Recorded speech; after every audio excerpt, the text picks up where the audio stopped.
estamos em gravação. Vamos começar aí falando aí Ok. do nosso aterramento, pessoal. A aula de hoje, o material de hoje é sobre aterramento, tá ok? A gente vai estar conversando aí um pouquinho sobre a função do aterramento elétrico, tá?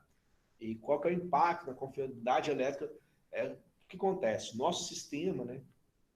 Ele vai simplesmente ter proteção adequada, ele vai ter dimensionamento adequado, quando ele tem também um bom aterramento elétrico. E é uma realidade, infelizmente, que não é comum hoje em dia. Temos aterramentos que são feitos aí meio pelas coxas, meio pela intuição, e o interessante é dimensionar, conhecer as técnicas e tudo mais. Hoje a gente vai falar um pouquinho sobre a estrutura de uma forma mais geral, e depois a gente vai aprender aí algumas técnicas de aterramento, meio como os materiais que a gente utiliza para fazer medição da resistência do solo, medição da resistência do meu aterramento, tá ok? Qual que é o cálculo que a gente utiliza? São vários dimensionamentos de cálculo, a gente vê isso tanto na NBR 5410, a gente tem duas normas que falam sobre aterramento. A NBR 5410, né, que é a nossa bíblia aí, e tem também a 5419, que é o sistema de proteção, né, a carga atmosférica, descarga atmosférica, que é também um material muito interessante e uma área de trabalho muito promissora, tá, pessoal? Projetos de SPDA são muito valorosos, instalação de SPDA requer um conhecimento um pouco mais intenso, um pouco mais preciso, beleza? O que é aterramento? Primeiro vamos definir o que é esse bendito aterramento, tá? Ele refere-se ao planeta Terra. O que acontece? A ferramenta nada mais é do que conectar, né, os meus dispositivos a um referencial zero. Beleza, pessoal? E como eu alcanço esse referencial zero? Vocês viram lá, né, em eletricidade básica e tudo mais, que um corpo de grande massa, ele atrai mais elétrons. Então, quanto maior a massa do meu corpo, né, mais elétrons, mais cargas, né, elétrons, prótons e nêutrons, ele comporta, tá ok? E a ferramenta é isso, conectar a minha instalação elétrica a um corpo de grande massa. Eu desconheço, pessoalmente, nem qualquer outro corpo que possui uma grande massa, senão o nosso próprio planeta Terra. Daí vem o nome, né? Aterramento, que é conectar a minha instalação ao planeta Terra, ao solo, ao chão. Beleza, pessoal? Quer que fique bem claro isso. Por isso a gente chama de aterramento. Tá? E esse aterramento é proporcionar à minha instalação o referencial zero, ou seja, a diferença de potencial do DP mais próximo de zero possível. Tá ok? Então, isso que é aterramento. Conexão elétrica intencional, ou seja, eu estou querendo fazer isso, é parte de um projeto, é parte da minha instalação elétrica, é intencional, ao ponto de referência zero. Beleza? Bom, e quais são as funções do aterramento elétrico? Primeiro, ele foi projetado, pessoal, para que proteja os usuários do sistema contra choques elétricos. A gente se viu lá em segurança, vocês viram a professora ali, a gente deu uma repassada também, os riscos, né, os problemas que o choque elétrico pode causar nas pessoas. Então, o aterramento, o primeiro passo, a primeira função, grande função dele é proteger o usuário contra choques elétricos. Segundo, facilitar a atuação dos meus dispositivos de proteção. A gente viu na aula passada sobre o disjuntor, né, sobre o DR, sobre o DPS, para que eles funcionem corretamente, né, para que eles tenham realmente a aplicação mais sensível, mais prática, mais funcional, eu preciso do meu aterramento. Por exemplo, não adianta eu ter um DPS sem aterramento, sem um sistema de aterramento, porque eu vou colocar um equipamento de proteção que não vai ter para onde escoar a minha carga elétrica, né, a minha sobretensão, a minha sobrecarga. Se eu tiver um aparelho de DR, por exemplo, ele vai ter um funcionamento um pouco desconfigurado, porque ele não vai saber se é um choque elétrico, não vai saber se é a fuga para a carcaça, não vai ter como escoar. Então, isso gera problemas. Segundo, atuar como referencial para o funcionamento de equipamentos eletrônicos. Tem muitos equipamentos eletroeletrônicos, né, que precisam de um bom aterramento, caso contrário, eles queimam. Tá, pessoal? Equipamento eletrônico rapidamente queima. Nas nossas casas, no dia a dia, não é comum a gente ter esses equipamentos eletrônicos. Por exemplo, eu já trabalhei, já fiz instalação elétrica para um estúdio de som. O aterramento é essencial, porque gera muito harmônico, gera muito corrente de fuga, ruídos na rede elétrica, então isso é problemático. Então, com um aterramento adequado, aquilo vai funcionar corretamente. Dentro da indústria, ainda mais, tem mais situações. Então, para funcionamento, aterramento funcional, né? E eu peguei lá do Mamed Filho, né, sexta edição, instalações elétricas industriais, quais são os objetivos do aterramento, né, com base nas informações passadas, ou seja, segurança para a atuação da proteção elétrica, proteção das instalações contra descargas atmosféricas, né, vamos dizer assim, essas descargas atmosféricas são os raios que caem na linha, dá um grande pico de tensão elétrica, né, dá um grande pico de corrente elétrica no sistema, ou então uma manobra, no seccionamento, uma manobra, um religador, gera uma sobretensão também, protege as cargas também contra esse caso. Proteção do indivíduo contra contatos com partes metálicas da instalação energizada acidentalmente, que é o carcasseamento, onde você energiza a carcaça, né, onde você energiza a carcaça de equipamento, né, dentro da indústria, da nossa residência, né, e você não sabe, por exemplo, eu tenho uma geladeira que ela é de metal, carcasseou, a carcaça deu fuga de corrente para a carcaça. Se eu coloco a mão ali, você toma um choque elétrico. Então, o aterramento, ele permite que isso não aconteça, porque ele vai escoar, né, essa tensão extra na carcaça para a terra, a corrente para a terra, beleza? Segundo, uniformização do potencial em toda a área de projeto, prevenindo contra lesões durante uma falta fase terra. Esse aí é para outro assunto, né, que é importantíssimo, que é a equipotencialização. Eu tenho um potencial único, né? Então, tem um aterramento, eu tenho que ter também um potencial uniforme, um potencial só dentro desse sistema de aterramento, tá? Então, os tipos de aterramento, professor, 2 tipos de aterramento principal, que é o funcional, para funcionar os sistemas eletrônicos, tá?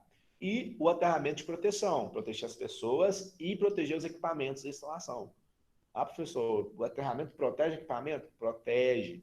Né? Eu já tive, né, equipamento queimado, principalmente quando tem algum circuito eletrônico, queimado. Dá uma oscilação de tensão, o disjuntor não desarma, vai lá, queimou minha panelinha elétrica. Ah, meu computador fritou aí, não sei por que não, o computador queimou. Né? Eu não tinha lá o meu estabilizador, que antigamente utilizava muito, hoje em dia não utiliza tanto, utiliza mais filtro de linha. Não queimou o meu computador, minha fonte de computador queimou. Por quê? Por causa de alguma variação de tensão e o aterramento não escoou essa variação. Então, proteger as pessoas contra choques elétricos e proteger equipamentos e instalações. Esse é o nosso aterramento de proteção.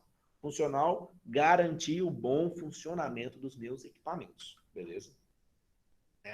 Tá aí um dado, né, uma tabela, você já viu, nós vimos isso aí, né, na segurança da eletricidade predial, mas aí tem essa tabelinha lá da apostila, tá bom, pessoal?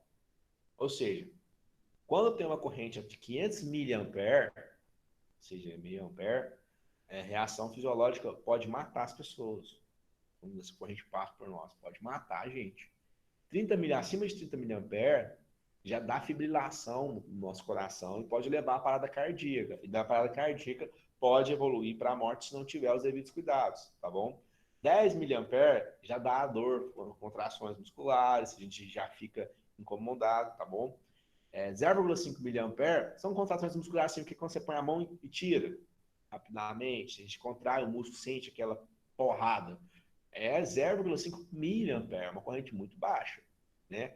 0,1 miliamperes a gente já tem formigamento, que geralmente é a corrente aplicada nesses brinquedos. Antigamente tinha muito dessas arminhas, caneta que você escrevia dava choque, arma você já tomava choque, que é uma corrente baixíssima aí, tá bom?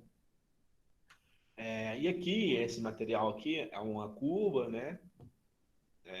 Determinada na IEC 60479, como que funciona aí os efeitos, que é muito parecido com aquela tabela. A gente tem as curvas, por exemplo, até 0,5 mA, tem a curva A, no gráfico lá do lado esquerdo, a gente verifica que é a AC1, que é a curva A, essa aqui, essa linha que corta aqui, curva B e curva C, tá bom? Tem a AC1, os efeitos, percepção possível, mas geralmente não causa reação. gente sente que está dando choque, mas não dói, não é lesona. 0,5 até a curva B, né? De 0,5 aqui até a curva B faz esse gap aqui, 200 mA até aqui, é o AC2, né? Provável percepção e contrações musculares involuntárias, porém sem causar efeitos. E assim por diante, né? Até termos aí, além da curva C, que pode levar à morte, por exemplo, a AC4 aqui, que é esse campo aqui, AC4. Probabilidade de fibrilação ventricular de aproximadamente 50%. Por exemplo, eu tenho que 2.000 mAh aqui, já é 50% da fibrilação muscular, fibrilação cardiomuscular.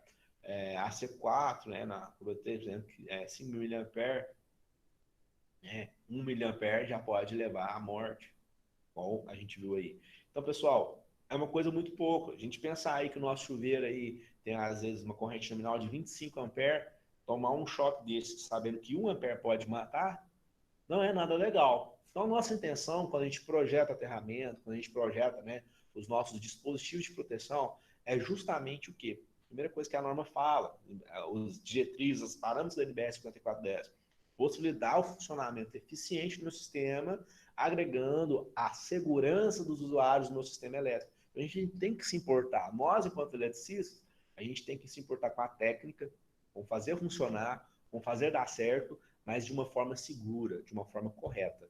Então, esse é o nosso objetivo principal enquanto eletrotécnicos, tá ok? Por isso é importante o aterramento, né? Então, o aterramento protege a instalação contra sobrecorrentes, né?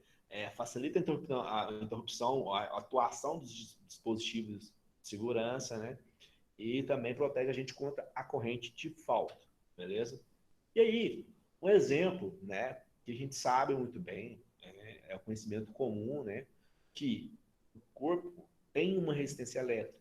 Alguém sabe me dizer aonde está a maior resistência elétrica do corpo humano?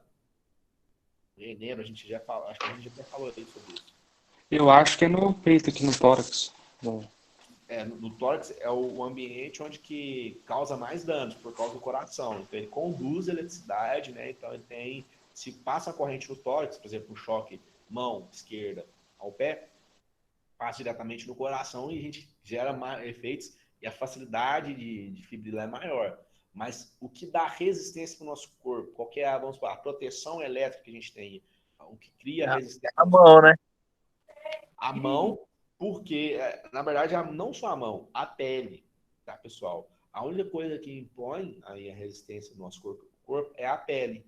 Seja as mãos, os pés, né? O braço, né? Então, é a nossa pele que impõe a resistência do nosso corpo, tá bom?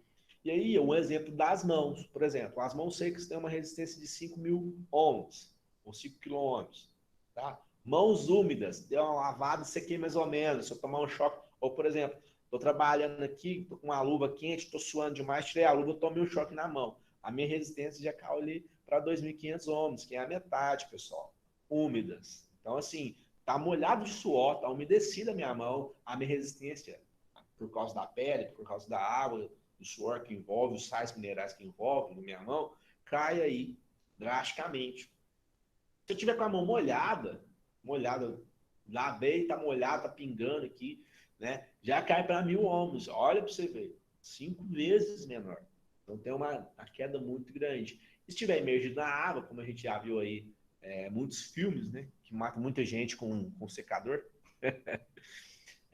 Então, se estiver imerso na água, nossa mão, nosso corpo, a nossa resistência cai drasticamente, cai até 10 vezes. Então, quando a gente estuda, né, os riscos adicionais, que a umidade, a gente coloca em pauta se é ou não um risco que agrava a situação, com certeza, afinal ela pode reduzir até 10 vezes a resistência do nosso corpo. Se a minha resistência diminui 10 vezes, a intensidade da minha corrente ela aumenta 10 vezes. Então a gente tem que tomar bastante cuidado, beleza?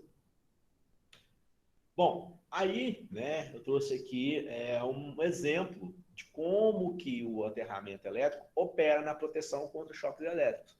Aí, né, tem um desenhozinho desse professor Edson, que disponibilizou esse material, ele mesmo que desenhou, ele me passou essa informação, achei super interessante, tá? Na falha de isolação dos equipamentos elétricos, estando conectados ao terra, a corrente falta passará pelo condutor terra ao invés de percorrer o corpo do usuário, que está tocando o sistema carcassiado. Vamos ver como é que isso funciona na prática. Tem ali a carcaça da minha geladeira, tá, pessoal? Suponhamos que seja toda de metal. Internamente, eu tenho um circuito interno que alimenta, que faz o meu gás girar e que resfria a minha geladeira. Suponhamos que dá uma falta, dá algum problema, e eu passo a energizar a carcaça. Então, aqueles 127 volts, eles são aplicados na carcaça. E minha carcaça, naturalmente, tem uma resistência ohmica. Aí eu coloquei aquele exemplo, 1 kΩ de resistência, tá? E eu ponho a mão, eu vou colocar, me representar por essa resistência corporal, 3,4 kΩ. Então, aí é uma resistência abaixo de 5.000 aí, suponhamos que ele está aí umedecido a um ponto e diminuiu minha resistência, tem essa resistência corporal de 3,4. A corrente, como a gente bem sabe, vai percorrer buscando o menor potencial que é a Terra. E aí tem a resistência do solo, que entrou aqui apenas com 150 ohms. Então a gente tem um circuito aí em série, tá, pessoal? Com a tensão aplicada aqui, percorrendo a carcaça, percorrendo o meu corpo, indo direto para a Terra, beleza? E aí a gente pode fazer os cálculos e saber qual que é a corrente que isso está gerando. A gente vê lá, como a gente viu bem, vocês já viram em eletricidade, a gente já fez alguns exercícios, podem lembrar. Observação aqui, abre um parênteses, pessoal, quem tiver dúvida ainda com esse cálculo, quem achar, olha, ainda fica confuso, me chama no privado, me fala, que eu preparo um material de reforço para a gente postar lá no portal, tá? Falando sobre a lei de Ohm e sobre os cálculos, como identificar um circuito sério, paralelo, fazer alguns exercícios, eu posto lá para vocês, tá, pessoal? Só me pedir. Beleza, tá lá. Nesse caso, a corrente está percorrendo, o nosso corpo seria de 27,91 mA. Isso já causa contração muscular e pode levar até parada cardiorrespiratória, tá? Respiratória é cardiorrespiratória, tá, pessoal? Por quê? Pode chegar a fibrilar, tá quase 30 mA, né? Então, tudo depende também da exposição, do tempo que eu vou estar percorrendo esse choque elétrico. Isso pode até matar, dependendo se for um idoso, se for uma criança, né? Que tem aí uma resistência menor, que tem um metabolismo menor, então pode matar. Só que o que acontece? Aqui, ó, mais uma vez, a gente observando o circuito, tá bom? Revendo o circuito, a gente fica entre em paralelo aí com a geladeira e passa essa corrente para nós. Bom, massa aterrada. O que acontece no mesmo caso, se eu for lá meter um mãozão na geladeira que está carcasseada, né, que está energizada pela carcaça, né? A corrente elétrica ela vai correr o quê? Pelo condutor de aterramento, pelo condutor de proteção elétrica. Não vai correr para o meu corpo. Vai correr? Sim, vai ter uma corrente muito pequena percorrendo meu corpo, se isso acontecer, né? E aí cabe ao DR fazer o quê? Quando tiver um DR dentro do meu sistema, interromper aquele circuito. Então, o que a gente vê por quê? Por que vai correr, não vai correr aquela mesma corrente no seu corpo? Porque eu vou ter uma resistência em paralelo comigo na hora do choque, que vai ser infinitamente menor. Tá lá, tem a resistência do meu aterramento ali de 8 ohms, enquanto eu estou dando aí 3,43 mais 153,550 kΩ de resistência para ele. Então, o objetivo do aterramento é justamente proteger contra os choques elétricos aí nesse caso. Entendeu, pessoal? Vocês conseguiram visualizar, enxergar aí essa diferença quando eu coloco aí uma resistência menor, um caminho de menor resistência para que essa corrente percorra? Vocês conseguiram enxergar?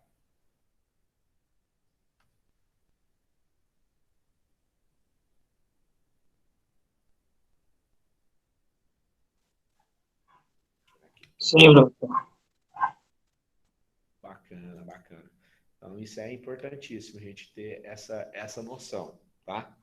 Então, essa atuação, essa forma de operar no meu protetor elétrico. Ele vai fazer o quê? Escoar as cargas, né? Quando acontece uma fuga para a carcaça, escoar as cargas quando acontece um choque elétrico. Então, é esse o objetivo de uma ferramenta de minha proteção elétrica, tá? Importante lembrar, tá? Isso aqui é a menção honrosa ao DPS, que é um dispositivo de proteção diferencial residual, né? Como a gente viu, esse dispositivo monitora a corrente que entra e sai do sistema, identificando, portanto, situações de fuga de corrente. Precanciamento, choque elétrico, etc. E ali ele interrompe o meu circuito quando isso acontece, quando ele identifica essa situação de uma forma bem rápida, tá, pessoal? Identifica se é maior do que 60 mA, normatizado aí pela NBS 5410, e faz a atuação de forma eficiente, tá?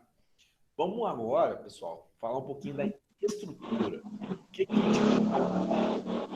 gente viu falar, tudo mais, já vimos aí proteção, né? O condutor de proteção elétrica, suponhamos, o condutor brasileirinho, que a gente viu lá, que teve os exercícios que a gente fez, tudo mais. E aí eu quero saber o que realmente é o aterramento, do que ele é composto, né? A norma, BR 5410, fala no item 6.4.1.1 que toda edificação tem que ter uma infraestrutura de aterramento, denominado eletrodo de aterramento, sendo admitidas algumas opções. Bom, quando eu falo eletrodo de aterramento, está dizendo para mim que é o quê? Toda uma infraestrutura, todo um aparato. A própria palavra infraestrutura significa que dá estrutura, ou seja, é a base, é todo o equipamento, todo o percurso, toda a sustentação daquele sistema. Então, um eletrodo de aterramento não é uma haste, tá, pessoal? Para não confundir, por exemplo, a gente tem um eletrodo de solda, né? Não é o mesmo caso. Aqui, o meu eletrodo de aterramento é a minha infraestrutura de aterramento, tá? E elas podem ser, primeiro, preferencialmente, se possível, seria sempre assim, o uso das próprias armaduras de concreto da fundação. Então, quando eu estou montando um prédio, uma casa, o próprio concreto, a própria fundação, ela deveria servir, né, como aterramento, porque elas vão ser diretamente alocadas no solo, para dar sustentação, para ser infraestrutura também do meu projeto civil. Beleza. No item B, professor, não tem como fazer isso, já está iniciando, não foi dimensionado corretamente, vamos fazer aí, vamos fazer um sistema de aterramento nosso. Tá, a letra B fala, uso de fitas, barras, cabos, né, especialmente previstos, ou seja, a nível de projeto, a gente já viu isso anteriormente, e aí imerge eles no concreto das fundações. Então, você cria um sistema, cria a infraestrutura, um aparato, e na hora que for fazer o concreto, fazer a fundação, você coloca lá junto, lá com a fundação do seu prédio, da sua indústria, da sua residência, beleza? Tem aí também outras opções, na letra C.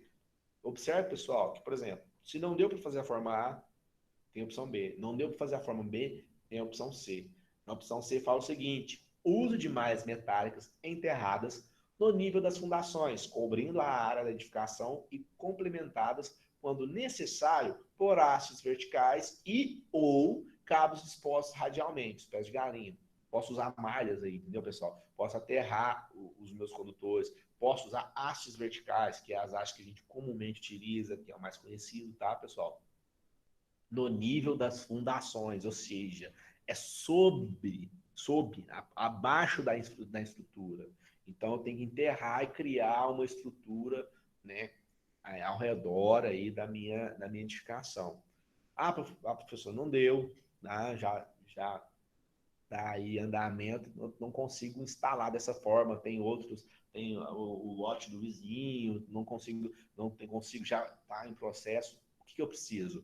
No mínimo, pessoal, uso de anel metálico enterrado, circulando o perímetro da edificação e complementado, quando necessário, por hastes verticais e ou cabos dispostos radialmente. Então, pessoal, para ter um sistema de aterramento, um eletrodo de aterramento, para atender NBR 5410, a gente tem que ter no mínimo, né, uma estrutura que circula a minha obra, que circula o meu ponto, o meu local de proteção, tá, pessoal? Atendendo dessa forma, a gente vai ter um eletrodo de aterramento, né, eficiente, para que a gente possa, inclusive, dar continuidade no SPDA, que a gente vai ver mais à frente.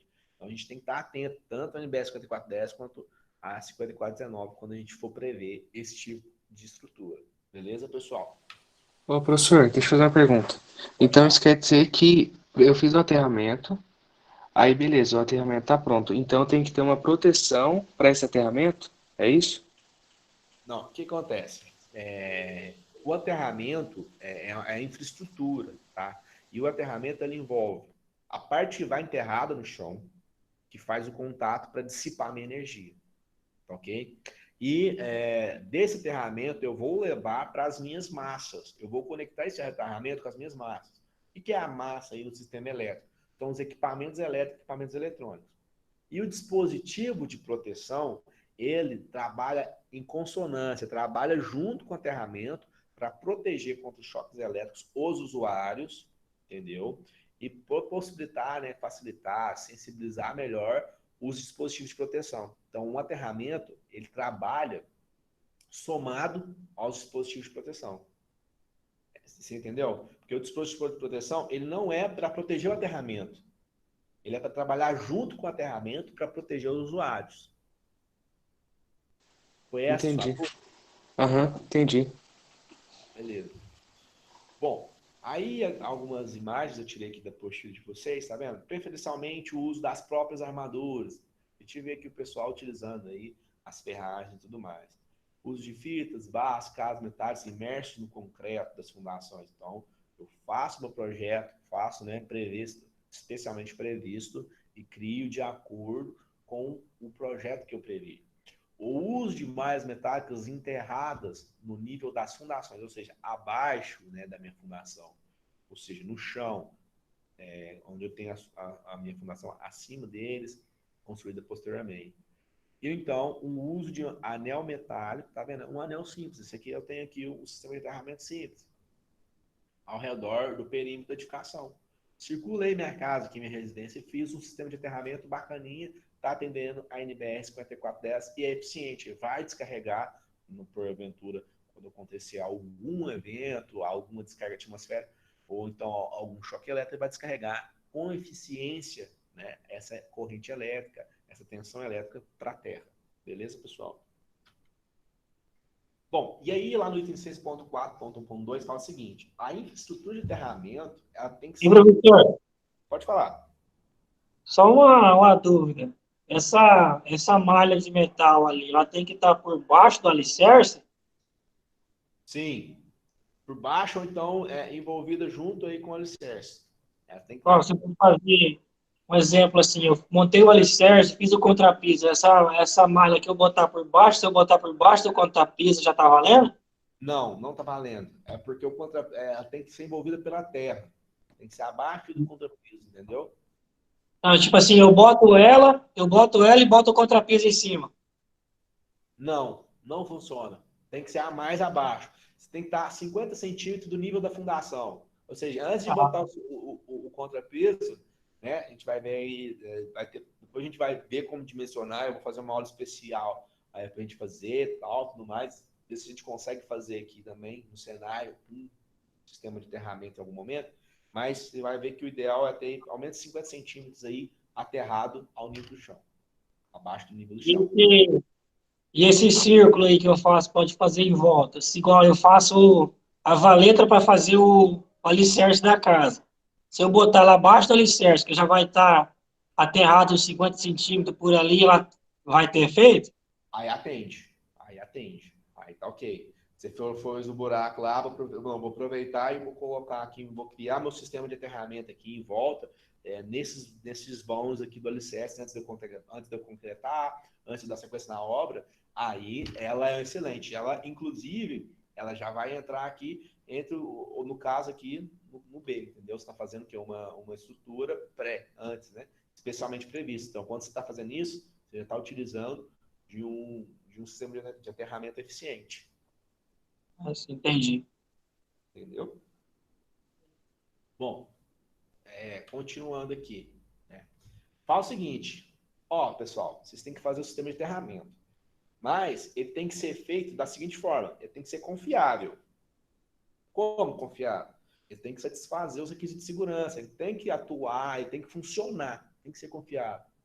Segundo, ele tem que conduzir corrente falta à terra sem danos térmicos. Não pode, por exemplo, no momento que está conduzindo a corrente, ele não pode estourar a fiação, ele não pode derreter a minha haste, né? Ele não pode gerar uma corrente induzida e me dar um choque elétrico por indução. Ou seja, ele tem que ser eficiente, confiável e não pode causar danos no processo de atuação.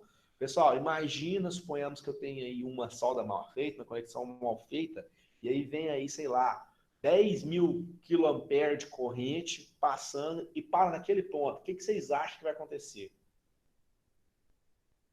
Garanto para vocês que granada vai ser um efeito menor. Porque a porrada é poderosa, é um raio ali direcionado, uma carga muito grande, a resistência é baixíssima, a corrente é elevada. Então, assim, tem que ser confiável e tem que estar robusto, tem que ter segurança e não pode causar danos, não pode ter risco de ter danos no meu próprio sistema. E, professor, Oi. então já não é muito recomendado usar igual esse debaixo do alicerce, né? Não é recomendado usar e fazer de forma errada. Agora, quando você Se for projeta... uma solda mal feita ali, você vai E estourar debaixo do alicerce, né? exatamente. É por isso que é importante saber como fazer a solda exotérmica, verificar, medir. Não, beleza, eu montei meu aterramento. O que eu tenho que fazer? Eu vou medir aqui agora o meu.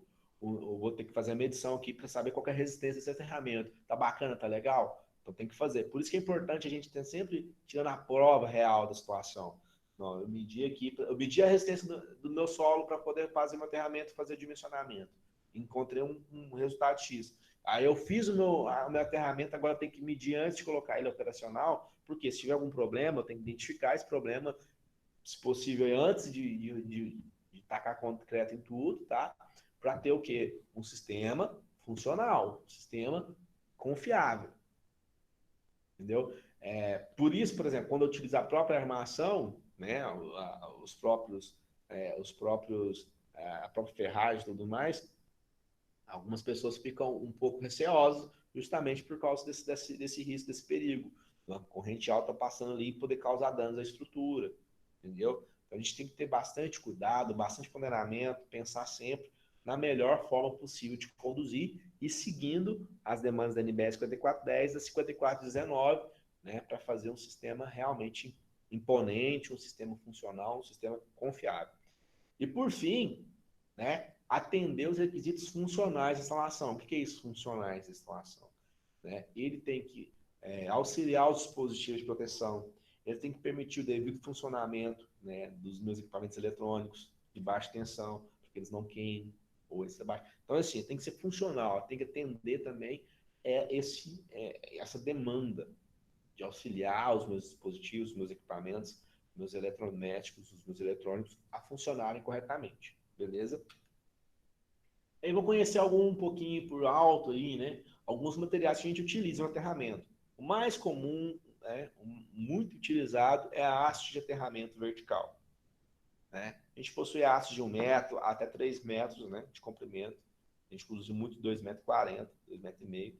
Fabricado em aço, mas banhado a cobre. Possui seções nominais de meia polegada, 5/8 de polegada, 3/4 polegadas e de 1 polegada a gente consegue encontrar aí no mercado, beleza? Caixas de inspeção. A gente cria essas caixas para quê, professor? Para a gente fazer a medição, né? Para a gente verificar a eficácia e inspecionar os nossos sistemas de aterramento. Tá bom, pessoal? Igual está escrito no texto. Utilizado para proteger o TAP do aterramento, né? Facilitando o acesso para a inspeção do sistema. A gente verificar, ver se está eficiente, se teve alguma queda, se teve algum problema, se a gente tem que implementar. A gente tem que saber disso também. Cabo de cobre nu, né? A gente pode utilizar aí, por exemplo, os cabos de cobre e aterrá-los no chão, fazer valetas, fazer aterramento, utilizar aí, fazer circulação, fazer uma malha aí com esses cabos de cobre nu, tá bom, pessoal? E aí a gente precisa de cabos mais robustos que possam suportar essas correntes aí, tá bom? O cabo de cobre isolado, pessoal, nosso protetor com condução de proteção elétrica, a gente vai lá no equipamento, na nossa tomada, a gente coloca aí no nosso motor, que a gente chega, alimenta, tudo isso é parte da infraestrutura, é parte do meu eletrodo de aterramento, tá, pessoal? Então, eles são importantes e muito conhecidos. Tenho certeza que vocês já viram falar, já trabalharam, já visualizaram esses caminhos aí que são muito importantes. Cabo isolado, né? Ou então, às vezes pode utilizar até aí um PP para poder fazer a passagem de corrente, devidamente parametrizado de acordo com a NBR, geralmente na cor verde, amarelo ou verde, tá? O isolamento dele, tá bom, pessoal? eles geralmente eles passam, não são destinados para passar em conduítes ou eletrodutos, eletrocalhas, né? Calhas também, eles estão aí presentes, mais presentes, né? A gente é mais visível nas obras, tá bom? Conexões parafusadas, conectores, né? Tipo de cabo de aço, que deve ser, a gente utiliza aí vários conectores para prender o cabo a uma haste, para prender aí um cabo ao outro, para fazer a conexão. A gente utiliza esses conectores de cabo de haste, né? São os grampos, dependendo da forma que a gente vê, tem várias nomenclaturas aí, né? E aí tem seção nominal aí de 35 milímetros quadrados. Conectores a compressão, tá? Fazem o mesmo papel, só que eles são na pressão, mais na força bruta, então eles têm aí uma conexão, um contato um pouco mais eficiente, né? Reduz folga, reduz perda, eles são mais eficientes. E a última conexão, a melhor conexão, pessoal, é a solda isotérmica, tá? É ideal, né? Ela tem alguns riscos que você pode perder a solda, você pode fazer de forma errada, gerar um ponto quente, gerar um ponto de problema, tá? Mas, em contrapartida, é a mais recomendada. Você faz a soldagem, você faz a conexão a nível molecular, né? Dos seus elementos ali, no caso do cabo e da sua haste. Então, é a melhor forma de conexão, melhor forma para esse sistema de aterramento. Tá? Tem um vídeo aí, vamos acompanhar eles fazendo uma solda isotérmica, utilizando o cadinho. Tá, pessoal? Desenho que eles posicionam ali, né? Colocam o cabo junto com a haste. Já estão tentando posicionar da melhor maneira possível, né? Para que não fique frouxo, para que não gere pontos aí de pressão errada. Uso o alicate de pressão ali para fazer a compressão, fechar o meu cadinho, deixar preparado para soldagem. Fazendo todos os ajustes, os testes ali. É isso aí na prática, pessoal. Isso aí é predial, tá? Provavelmente tem um aterramento aí de residência. Posiciona tranquilamente. Aí depois aí vai uma caixa de inspeção, provavelmente.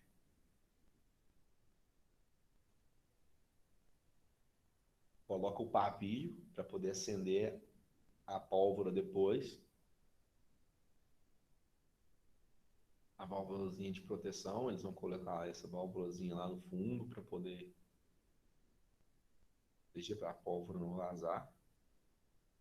Se derrete depois. E vão encher esse ambiente aí agora com pólvora. Esse é o cadinho, tá, pessoal? Vou encher com a pólvora aí.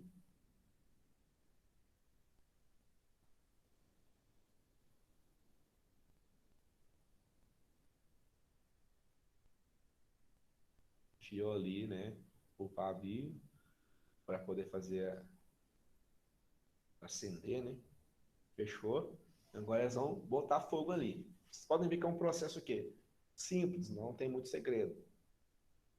Tem que ter lá todo cuidado, tá vendo? Estão utilizando luva, acho que parece que eles estão usando óculos também, porque fogo, né? Tá mexendo com fogo, pode gerar incêndio, tá vendo? Capacete, óculos, estão bem parametrizados, botina de segurança.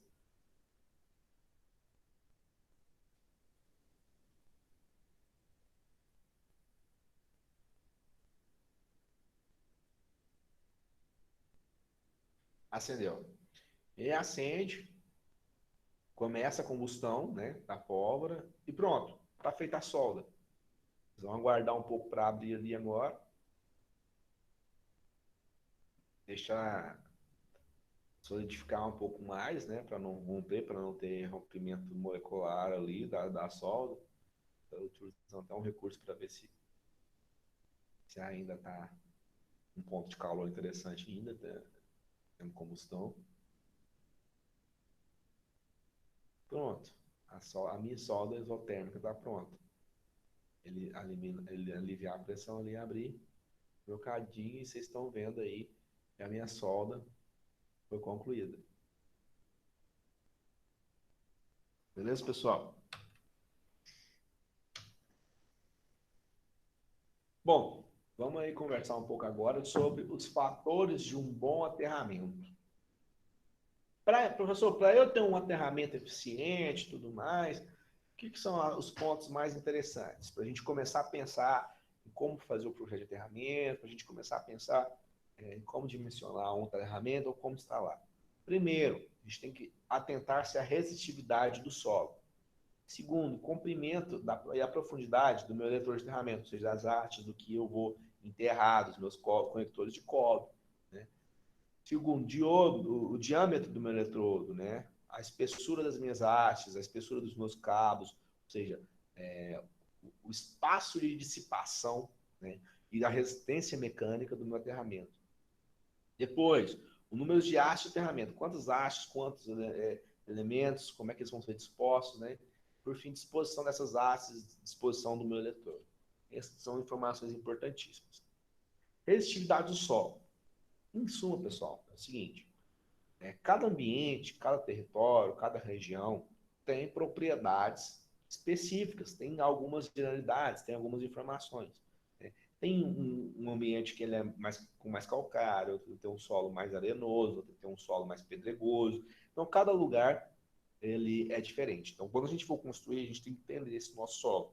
Por quê? Por necessário, eu tenho que preparar, tenho que fazer um tratamento químico no meu solo para que ele possa ter, né, uma resistividade ideal. Segundo, alguns fatores alteram a resistividade do meu solo, alguns fatores intempéries, alguns fatores climáticos, por exemplo, a umidade do ambiente altera a resistividade, a temperatura, se é um dia chuvoso, se é um dia seco, altera, tá bom, pessoal? Se o solo é homogêneo, se o solo ele é heterogêneo, tudo isso altera a minha resistividade. Época do ano, vou fazer medição no inverno, vou fazer medição no verão, na época de chuva, então na época de seca, altera a resistividade do meu solo. Então eu tenho que ter todo cuidado para dimensionar o meu sistema de aterramento, para proteger a minha massa, o meu sistema elétrico, nas piores condições. Não, no tempo mais seco, no dia mais seco, na época do ano mais quente, eu quero dimensionar o meu sistema de aterramento para ser eficiente naquele ponto. Exato. É essa rotina, é essa a forma. E preparar meu solo, preparar meu terreno, para que no momento necessário, no momento que for demandado, eu escoe, né, aquela corrente elétrica de forma devida para a terra. Bom, a Ô, professor, Oi. por exemplo, se eu seguir um padrão, por exemplo, pegar lá um tipo de solo, tem as mesmas condições, só que em local, aí eu vou e pego o mesmo solo, as mesmas condições, só que em um local diferente. Eu posso seguir o mesmo padrão e, por exemplo, na primeira situação, eu fiz o cálculo, deu certo, já fiz o aterramento. Aí na segunda situação, que é o mesmo solo e o mesmo situação, eu posso seguir esse mesmo padrão sem fazer o cálculo ou eu preciso fazer o cálculo? Por exemplo, suponhamos que você pega uma obra aqui em Rondonópolis, né? Você pega uma obra no bairro X, fez tudo mais. Aí você vai fazer outra obra no Rondonópolis, mas é no bairro Y, ou então a 2 quadras do bairro X. Já é importante fazer a medição, né, da resistência do solo. É importante porque pode ser que ali debaixo daquele ponto onde você vai fazer, no segundo caso, tenha uma pedra. Tem uma pedra enorme e ali tem, ou então tem um ponto arenoso. Por quê? Cada ambiente, cada lugar, Matheus, você vai concordar comigo, que a gente não sabe o que tem debaixo ali do chão, a gente não sabe a estrutura, tá? Por mais que se pareça, vocês, enquanto eletrotécnicos, né, futuramente engenheiros, seja, vocês têm a obrigação de verificar, de averiguar, de analisar, para que não corra o caso, porque imagina amanhã depois, acontece um problema, não escorre, destrói a edificação, aí você pensa, nossa senhora, eu não vi que tinha a diferença de resistência no solo. Fez tudo bonitinho, deu tudo perfeito, as soldas estão ótimas, mas não dissipou de forma devida, dá um problema, você vai ser o responsável. Então, assim, sempre verificar, sempre medir a resistência do solo, sempre analisar antes de dar o seu parecer. Beleza? Beleza, entendi. Aí, o que a gente utiliza, pessoal, para poder fazer a medição do solo? O megômetro. A gente utiliza aí para estar utilizando, ou o terrômetro, o pessoal chama de terrômetro também, tá? Como ele é conhecido assim também. A gente pode medir a resistência do solo e calcular a resistividade. A gente vai ter uma aula específica para poder aprender a utilizar tanto esse aparelho e a calcular essa resistividade, aplicando aí as técnicas, aí, beleza? A profundidade do aterramento. Quanto mais profundo o aterramento, mais camadas do solo a gente vai estar em contato, a gente vai estar pegando. Então, é importante, porque se tem mais camadas de solo, se eu tenho mais terra em cima, então tem um espaço maior para eu dissipar a minha corrente, mais corpo. Então, quanto mais profundo, mais eficiente. Tá? Então, aí é um exemplo aí de alguma haste, por exemplo. No primeiro ponto, eu posso colocar uma haste, posso colocar uma extensão de haste para que ele vá mais fundo ainda. Por exemplo, eu não quero ter haste de 3 metros, eu quero ter 6 metros de profundidade. Ótimo, você pode fazer. Põe um extensor e continua a enterrar a sua haste. Beleza? Diâmetro das hastes de aterramento. Tá aí um diâmetro das hastes de aterramento. Oi? Não pode bater nelas, né? Para colocar no chão. O ideal é você fazer, você furar e não realmente não bater, porque você pode comprometer mecanicamente. Você pode quebrar e quebrar no chão, por exemplo, ali. Como é que você vai saber? Às vezes tem uma pedra, uma rocha, você acaba danificando o seu sistema de aterramento e não consegue nem conferir depois. Okay? Professor, eu acho que colocar o sistema de aterramento perto de um lugar que tem água é melhor ou não? Ó, perto de um lugar que tem água, consequentemente, né, a tendência é o solo ser mais úmido. Se o solo é mais úmido, é mais fácil até de furar, mais fácil, diminui, né? A gente viu que quando a gente está com as mãos úmidas, a nossa resistência corporal diminui. O solo também, quando está mais umedecido, né, mais de lama, né, tem mais humus, que chama, no solo, ele tem a resistência menor, consequentemente a resistividade, e meu aterramento ele vai ser mais eficiente. Beleza? Beleza. Aí tá aqui, eu coloquei diâmetro das hastes de aterramento, ou seja, na verdade não é só das hastes, é de todo o meu sistema. Né?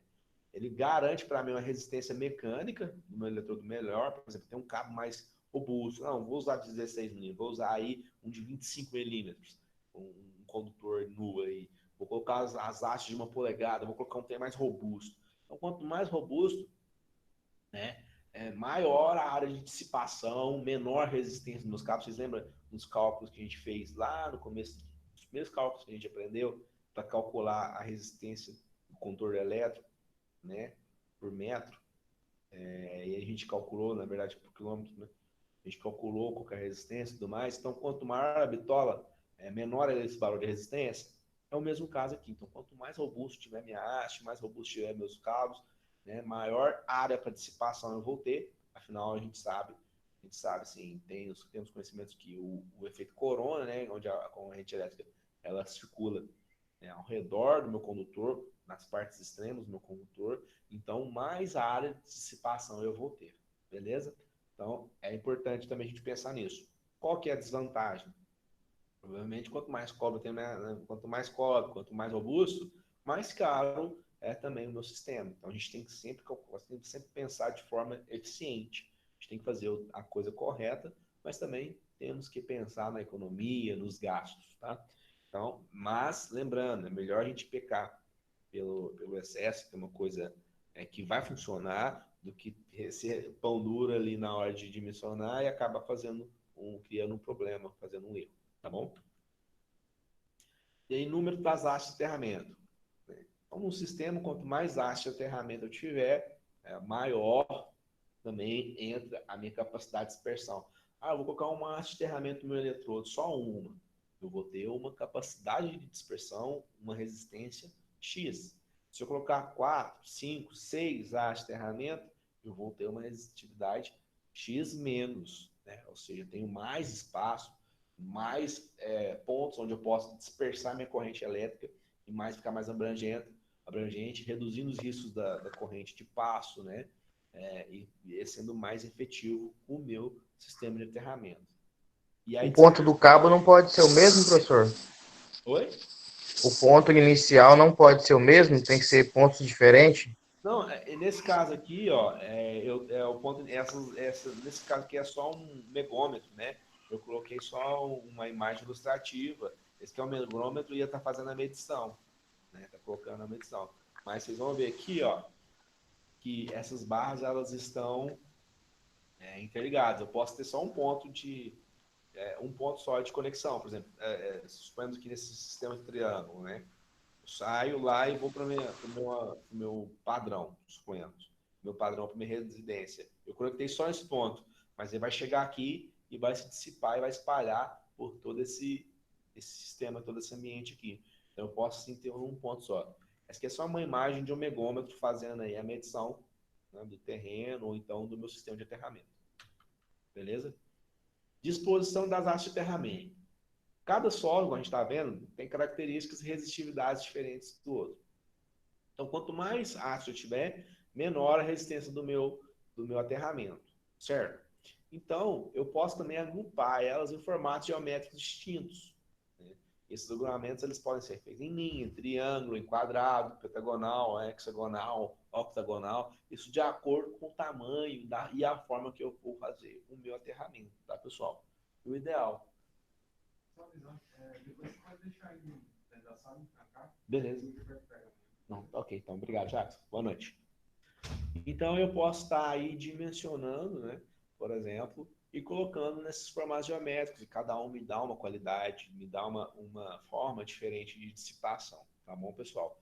Eu tenho essas metodologias e eu posso utilizar. Uma observação importante, aí nesse caso, é importante mencionar que a distância entre uma haste e a outra, eu quero botar a minha haste em formato de linha, eu quero colocar 3 hastes de aterramento aqui. Qual que é a distância que eu tenho que ter uma da outra? Olha, se a minha haste de aterramento for de 2 metros, então uma haste da outra vai ter 2 metros. Então eu vou ter uma linha aí de 6 metros aí de aterramento. Desculpa, 4 metros de aterramento. Um ponto inicial, um ponto no meio, um ponto final. 4 metros de aterramento. Não, eu quero fazer o quadrado, fechar ao redor da minha casa. Então eu vou usar haste de 3 metros. Então a cada 3 metros eu vou colocar uma haste de aterramento e vou conectar eles por um cabo aí de 25 milímetros, que seja. Então, a gente tem essas possibilidades aí. Beleza, pessoal? Ô, professor, deixa eu fazer uma pergunta. Por exemplo, a gente vai colocar, imaginar que a gente vai colocar lá 3 hastes, né? Tanto faz se for em triângulo ou em linha. Eu tenho que colocar isso conectado no padrão ou conectado no quadro geral lá dentro da casa? Isso, boa pergunta, meu caro.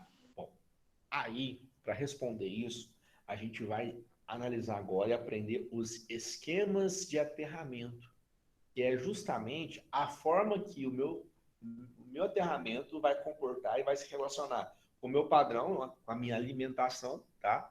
E com a minha residência, com a minha indústria, com a minha empresa, com o meu galpão, que é as minhas massas, aonde estão os meus equipamentos elétricos, tá? Coloquei aqui um lembrete, tá? São 3 tipos de aterramento, 3 esquemas distintos. O esquema TN, o esquema IT e o esquema TT, tá? E aí, essa simbologia de condutor neutro, condutor de proteção elétrica e condutor que combina as duas, né? Proteção elétrica e o neutro ao mesmo tempo. Isso é importante saber. Então, vamos estudar, Matheus, para responder essas perguntas. A gente vai aprender agora como que eles se relacionam. Se eu tenho que conectar no meu quadro, se eu tenho que conectar na minha máquina, se eu tenho que conectar no meu padrão. Bom, primeiro, vamos entender o que significam essas letras. Por que IT, por que TT, por que TN? Vamos descobrir. Primeira letra é a seguinte, vamos dizer assim, o seguinte código, né? T significa um ponto diretamente aterrado. E aterramento da fonte, a fonte é a minha alimentação, meu padrão, vamos colocar assim, conectado a uma impedância de valor elevado, resistência ou indutância, ou nem existe essa impedância, não tem esse aterramento, beleza? Segunda letra, a segunda letra é a situação das massas, já é a identificação, tá? Já a minha instalação elétrica em relação à Terra. T, a letra T significa massas diretamente aterradas, independente do neutro aterrado. Então é o seguinte, então a primeira letra T, um ponto aterrado. Segunda letra T, massas diretamente aterradas. Beleza. N, massas ligadas ao neutro, né? Então, se na segunda letra fala massas ligadas ao neutro, quer dizer que o meu sistema de aterramento, o meu eletrodo de aterramento é o mesmo para o meu neutro e para as minhas massas, as cargas elétricas, as minhas edificações, beleza? Ele tem algumas particularidades. Tem o TN S e o TNC. S, a terceira letra, né? Massas ligadas ao neutro, mas em condutores independentes. E C, função de neutro e proteção elétrica no mesmo condutor.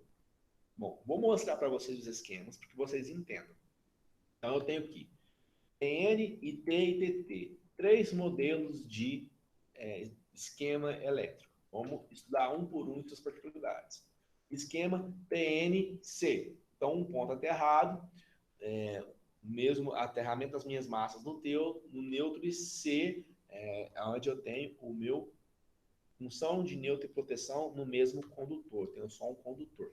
Vamos aprender aí. Primeiro, é um sistema trifásico, tá, pessoal? Tem fase 1, fase 2, fase 3. L1, L2 e L3 são as minhas fases. Beleza. Vamos analisar agora que o meu neutro. Esse aqui, ó, aterramento da alimentação, é o meu eletrodo de aterramento. Eu tenho só um eletrodo de aterramento para o meu neutro, ou seja, meu padrão, e para as minhas massas. E o que eu faço? Coloco o meu neutro aqui, normalmente faz a função de neutro, e também o meu aterramento nesse mesmo condutor. Então, lá na tomada, né, tenho 3 pinos. Tem lá o pino azul do neutro, né, tem o pino verde do terra e tem o vermelho da fase. Só que lá no meu quadro, o meu aterramento está diretamente jogado no meu neutro. Lá na minha... Tenho só o neutro fazendo esse dispositivo. Então, eu conectei o neutro lá na minha tomada, no ponto do neutro e no ponto terra. Entendeu? Tem um condutor, só o condutor PN, que faz a função de neutro e terra. Beleza. Lá no esquema TNS, vamos analisar primeiro também, que é a minha alimentação. Tem as minhas fases, beleza? Tem o meu neutro e proteção elétrica. Ó, professor, agora eu tenho 2 condutores distintos. Um para neutro e um para proteção elétrica. E está na minha alimentação, vejam só vocês, está na minha alimentação. Então, lá no meu padrão, eu tenho um eletrodo de aterramento. Lembrando que eletrodo de aterramento é sistema e não haste, tá, pessoal? Então, eu tenho um sistema de aterramento, né, um eletrodo de aterramento comum, onde eu curto-circuitei aqui o neutro de proteção elétrica, mas eu já saio lá do meu padrão um condutor específico para o meu terra, nesse ponto, e um condutor específico para o meu neutro. Então, o esquema TNS é diferente porque eu tenho 2 condutores, vou ter aqui um cabo azul, né, de neutro, e um cabo verde de terra, mas estão num só eletrodo de aterramento. É um sistema de aterramento muito bacana, muito eficiente. Professor, então o neutro e o terra é um só? Na função TNC, sim, o neutro e terra é um só. Mas aqui, não. O neutro e terra, eles estão aterrados no mesmo ponto, tá? Mas vem aqui da concessionária, continua. O neutro vem da concessionária. Então, o neutro tem todo aquele esquema, toda a carga de alimentação. Chega aqui nesse ponto, eu aterro ele junto com o aterramento. Para quê? Para eu garantir, né, o referencial zero dele aqui. E do quadro de comando, a gente já pega o neutro também como terra ou é diferente? Não, chega diferente, porque isso aqui é lá no meu padrão. Eu peguei o neutro concessionário, o neutro concessionário já vem aterrado lá na minha caixa, no meu transformador de baixa, ele já é aterrado lá, mas ele vem para cá e eu aterro ele aqui de novo, para garantir que ele vai funcionar, para reduzir o potencial zero dele. Então minha corrente entra pela fase e retorna pelo neutro, beleza? E já a proteção elétrica é para quê? Para casos de fuga, para cacaciou. Ele não vai voltar por aqui, ele vai vir pelo terra. Então tem diferente, beleza? Lá no meu quadro de comando, tem separado. Sabe o meu padrão, né? O meu contorzinho de terra verde e o meu contorzinho de neutro. E aí lá, por exemplo, suponhamos que eu tenho um quadro juntor aqui nesse ponto. Chega no quadro juntor, eu vou dimensionar e eu vou configurar ele separado. O que é neutro, o que é terra. E pronto. Ah, professor, mas e se mandar um só? Tem como? Tem como, que é o TNCS. Faltou uma letra aqui. Deixa eu só ver se eu consigo configurar aqui para vocês, porque o nome não é TNS nesse caso, é TNCS. Deixa eu configurar aqui, só um minuto.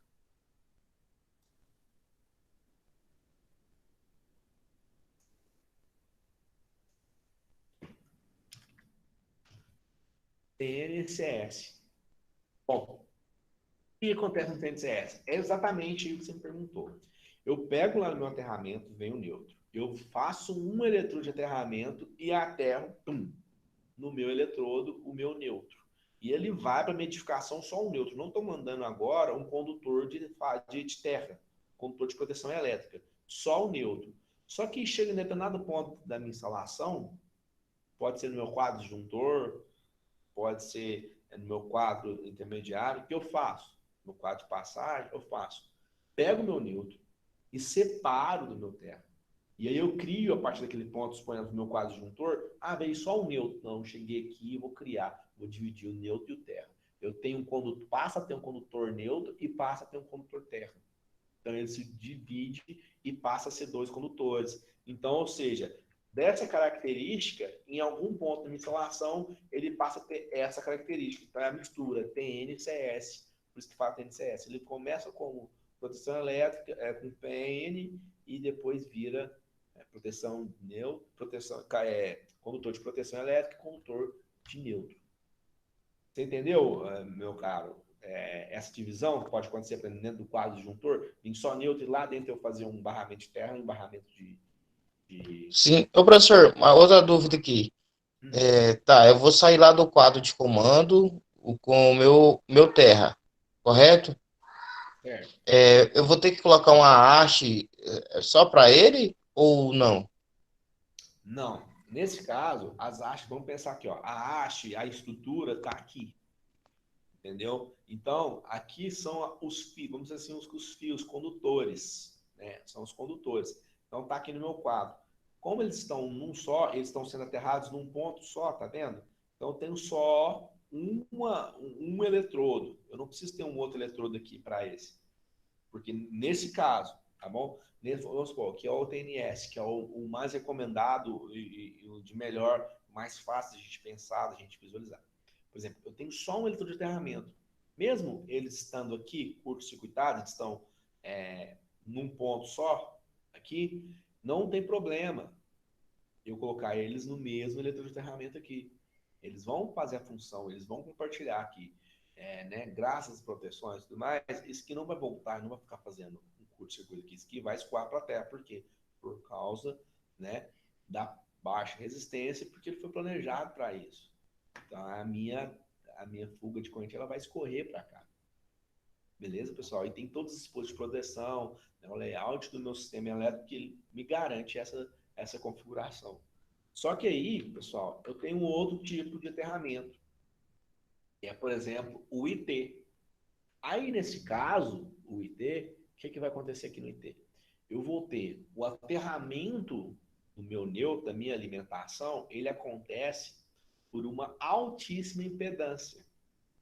É uma configuração bem específica, né, para alguns segmentos aí, principalmente dentro da indústria, hospitais, químicas, a indústria químicas, elas têm isso aqui por quê? Suponhamos que tem aí uma corrente de falta muito grande, ou então uma descarga aí no neutro e tudo mais. Aí, o que acontece? Eu não posso, né, no meu neutro, que vem da minha fase, eu não posso ter centelhamento, eu não posso ter desativação dos meus sistemas elétricos, né? Eles têm que ter continuidade. Então, esse esquema IT eu aterro através de uma impedância, de uma alta impedância, uma alta resistência aqui nesse meu aterramento. Beleza? E aí eu posso ter, nesse sistema IT, vários layouts. Por quê? Nesse caso, no meu segundo ponto, as minhas massas são aterradas a um eletrodo específico. Eu tenho um eletrodo de aterramento, uma estrutura de aterramento para o meu neutro, que eu criei e coloquei lá no padrão. Beleza. Aí eu vou criar uma outra eletrodo de aterramento, que pode ser ao redor da minha edificação, para as minhas massas. E aí eu vou jogar isso aqui lá no meu quadro. Isso aqui vai chegar no meu quadro, mas não vai passar pela alimentação.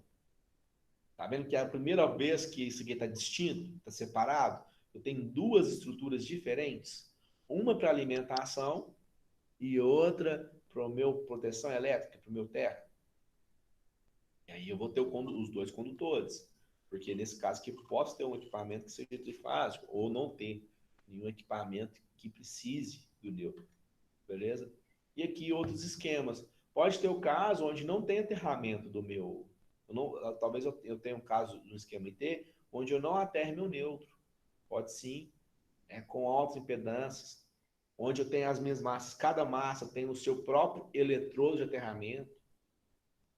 Suponhamos que eu tenho uma indústria aí que tem 2 prédios, e aí eu aterro um prédio com um eletrodo de aterramento, tem um quadro, eu aterro outro prédio com outro eletrodo de aterramento. Ah, não, eu vou pegar os 2 prédios e colocar no mesmo eletrodo de aterramento, não tem problema. Ou então, eu vou colocar os 2 prédios, vou conectar esse potencial elétrico e vou conectar no meu eletrodo de aterramento do neutro, só que sem a impedância. Tá vendo que eu bypassei a impedância aqui? Tá? Então, eu posso ter um eletrodo de aterramento só, uma infraestrutura só, mas eu vou conectar ela sem impedância. Essa alta impedância eu vou colocar só para o neutro. Beleza, pessoal? Esse é o sistema IT. Né? Então, isolado, então com alta impedância, tem mileta, e ter um outro ponto aterrado, separado. E por último, o esquema TT. No esquema TT, eu vou ter também 2 eletrodos de aterramento, sendo um exclusivamente para alimentação, o que vem lá dos postes, né? E o outro destinado inteiramente às minhas massas. Né? Esse é o esquema TT. Então tem 2 pontos. As massas que o senhor fala é o quadro, professor. Isso, pode ser o quadro. As massas, pessoal, né, no esquema elétrico aqui, representa todos os meus equipamentos. Estou mostrando 2 massas aqui, mas poderia ter 1000 equipamentos elétricos aqui e todos compartilharem desse meu mesmo sistema de aterramento. Entendeu? E aí eu tenho um quadro geral, com certeza, onde chega esse aterramento. Eu posso distribuir para quadros intermediários, né? Para fazer, por exemplo, eu tenho 3 prédios aqui. Aí eu tenho meu quadro geral e tenho um quadro intermediário para cada um desses prédios, para cada um dessas, seja residência, seja galpão, e aí eu mando, aí eu compartilho o mesmo eletroaterramento. Ah, no esquema TT eu posso ter, por exemplo, professor, um eletrodo de aterramento para cada massa, por exemplo. Ah, eu quero um eletrodo de aterramento para o meu prédio administrativo e um para o meu prédio de operação. Posso ter também. Só que isso gera alguns problemas, porque se eu tenho um eletrodo de aterramento distinto, eu não tenho o quê? Equipotencialização, né? Que é o outro assunto para a gente dar continuidade na próxima aula. Para não ficar muita coisa, para não encher muito, né? Eu quero que vocês dêem uma olhada nesses esquemas. A gente vai voltar a falar neles na próxima aula. Vou trazer mais exemplos, mais slides, né? Mais desenhos para facilitar a visualização. Peço que vocês estudem essa aula de hoje.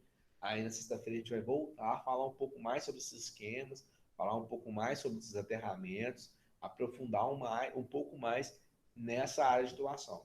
Beleza, pessoal? Por hoje, muito obrigado para todo mundo. Mais uma vez, parabéns por terem vindo. Obrigado por participar da reunião. Obrigado por participar da aula, né? E espero que tenha aí ajudado um pouquinho a compreensão aí de vocês. Beleza? Vou interromper aqui agora a gravação da aula. Igual a gente combinou, a gente vai postar esse material no YouTube depois para que vocês possam continuar o estudo, quem entendeu, rever o que eu falei e a gente dê a continuidade. Tá ok? Valeu, Azul.